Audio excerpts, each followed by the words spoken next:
So, what is the meaning of life? This is one of the biggest questions ever. People have been trying to answer this question for as long as we've been around, probably. Whether it was through things like religion, family, tradition. Oftentimes, people are unable to find an answer to this, or sometimes they fill in the gap of meaning with the wrong things. I know personally, the original answer that I came across was that life had no meaning, and it was definitely the easiest answer, but a question that's that hard is obviously not that easy. And the thing was about this belief, it ended up being a self-fulfilling prophecy since I believed there was no meaning, I lived like there was no meaning, which ultimately led to a life of no meaning. It's crazy how that works. Um, but luckily, eventually, I came across some various different teachings and subjects that ended up leading me towards finding meaning in life, which I eventually found through my work, my mission, my relationships, and just believing in myself and always trying to improve. I think that it took me a very long time to come to that conclusion and plenty of suffering along the way from living a life of no meaning. But that's where I think the book, The Man's Search for Meaning by Viktor Frankl, is a fast pass to getting meaning out of life. While it might not be the ultimate answer, I think it's a very good pointer in the right direction. Viktor Frankl was an Austrian psychoanalyst, and he lived in Austria during the time of World War II when Nazi Germany was taking over. Him, his wife, his family, friends, everyone he knew was all rounded up and they were taken to internment camps. And while he was in these internment camps, he ended up surviving. But during his time there, he lost everything. He lost his family, his life's work, everything, all his possessions. He even lost his identity. When they were in the camps, the only thing they were known as was their prison number. So they literally had absolutely nothing to them, not even their names anymore. And through this, he was able to survive, find a way to live, and make it his life's work to teach people about all the things he learned and experienced while he was in these camps. And in his book, I think the very first takeaway I had from it was the importance of humor. We all have that day where we're in a bad mood, we can't get out of it no matter what's happened, what we do, and then we have that one friend that tells us a joke or we see something funny, and all it takes is cracking that smile, and slowly the anger or whatever negativity we have just starts to recede. And he puts it in his words as saying, the attempt to develop a sense of humor and to see things in a humorous light is some kind of trick learned while mastering the art of living. Humor is described by him as being one of the most precious commodities a prisoner could have. It somehow has the capability of taking us away from negativity and giving our soul a break from it. I know personally if I've ever had a bad day and I come across a really funny comedy special or a comedy skit and it gets me to laugh, I'm immediately in a better mood just like that. So if you're ever having a rough day, look for the humor in it, look for something to laugh at, and it'll probably help you out. The next point that I took away from the book was about the inner freedom. Essentially, no matter what has happened or is happening, we ultimately have the decision within ourselves to choose how we respond to whatever's happening. And truthfully, no matter how we want to justify it, nothing can take that away from us. The choice is ultimately left to us in the end. I think he puts it great when he says, it becomes clear that the sort of person the prisoner became was the result of an inner decision and not the result of camp influences alone. The last inner freedom cannot be lost. I think that this is very, very well put.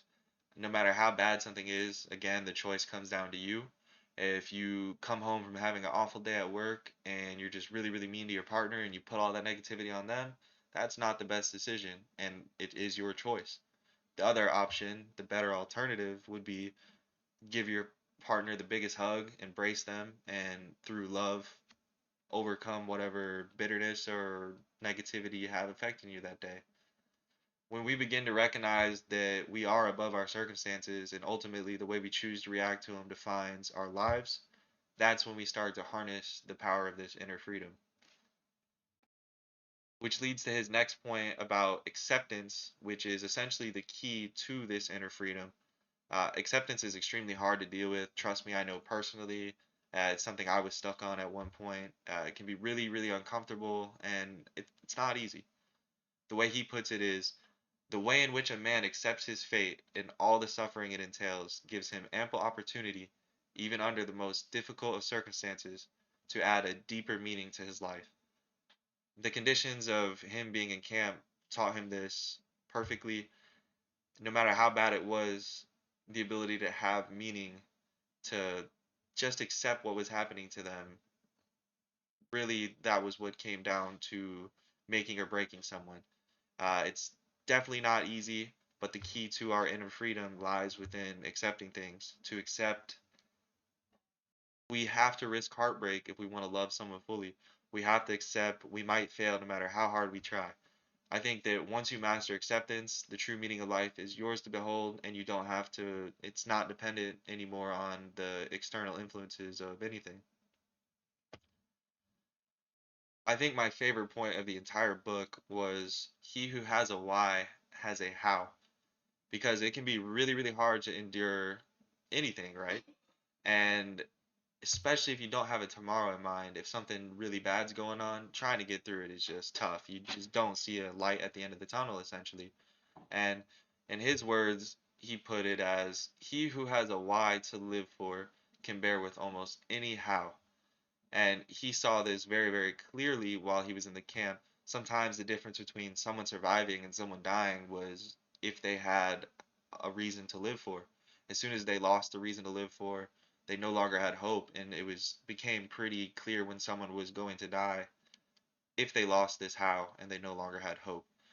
I think that this applies even to people, free people who are in prison, because if you don't have something you're living for, things can get really, really difficult. I think it's really clear if you've ever had a conversation with someone who has a purpose and believes in it, and then you've had a conversation with someone who doesn't, the difference between talking to them is just night and day. It's something that we need to have to get through things. Otherwise, it's just impossible. A lot of people find it in their children, their families, work, religion. It doesn't matter where you find it, but it is very important to find your why, and then you will no longer be worried about the how. When he talks about meaning, he talks about the way that people often ask, what is like the grandest meaning? What is the meaning of life? And the way he puts it is that meaning is a dynamic thing, meaning that it's changing constantly. It's never just a constant one size fits all thing. In his words, it did not really matter what we expected from life, but rather what life expected from us. We needed to stop asking about the meaning of life and instead to think of ourselves as those who are being questioned by life, daily and hourly. We still want to have our goal, we want to have our purpose, but we have to be willing to accept the fact that our purpose, our meaning is going to change. We might have to put things down or abandon them altogether, and we have to step up to the plate of whatever life's demanding of us. He further illustrates this point by talking about a master chess player, and if you were to ask him what's the best chess move, he's going to tell you it depends on the last move. It depends on the situation, and it depends on the person that you're playing. There's never just an overall blanket best move. The same way there's no one meaning of life. It's going to be constantly changing, and it's on us to deem ourselves worthy of the burdens that life puts on us, and we got to get through it. I think Bruce Lee also has a really good saying with this where he says, be like water and fit the shape of your container. No matter what happens, we just got to fit the situation and get through it, whatever it demands of us. I think that the fact that both Bruce Lee and Viktor Frankl agree on this philosophy really solidifies its validity. And this book is it's comprised of three parts. So part one is experiences in the concentration camp. Part two is logotherapy, which is his own therapy he developed. And then part three is a case for tragic optimism.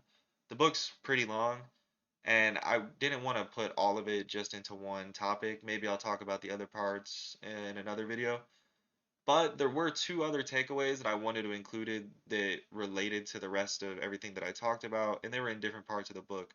So the first one is While meaning is ultimately found through hardship, suffering, and challenge, it can only be found through taking action. In his words, I wish to stress that the true meaning of life is to be discovered in the world rather than within a man or his own psyche.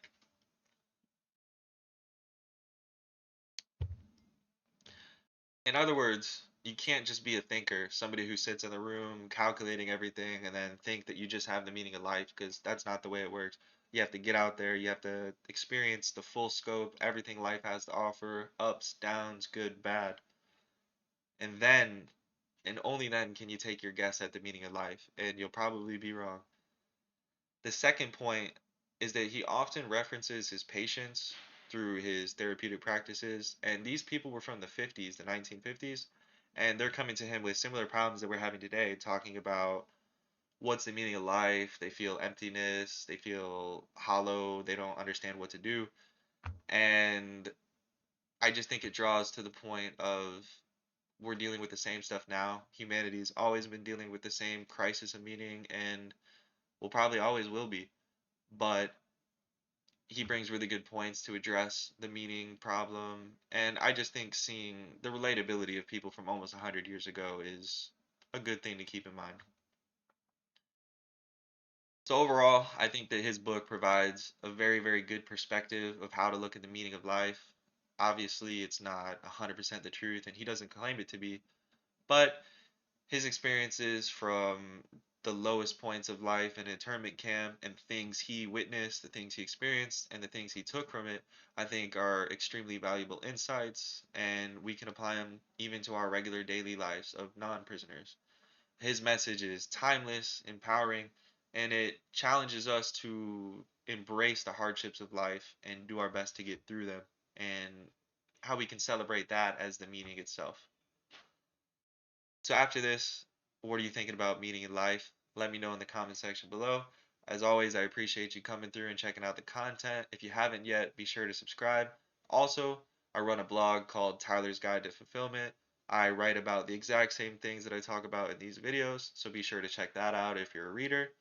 Anyways, best of luck on your journey of fulfillment. Take care.